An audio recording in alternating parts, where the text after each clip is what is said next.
this collar.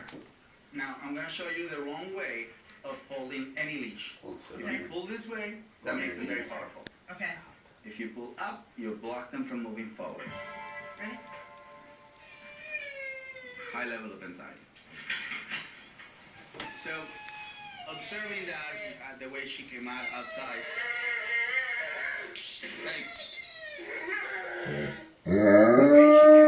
outside, she was holding tight. This guy, he's getting a little bit more into more aggressive, more dominant state of mind. So if you put a little bit of tension, he's going to turn around and bite. This is the dog that she's afraid of. All this is pent up energy. So then we're going to move to the door. Me first, look, step one. Can't move. So we're taking our time right here, Noel, is that he needs to practice the opposite of what Squatty did. Right? This exercise that we're doing in here is psychological, very powerful. More powerful than a long walk right now. This is more for the mind than it is for the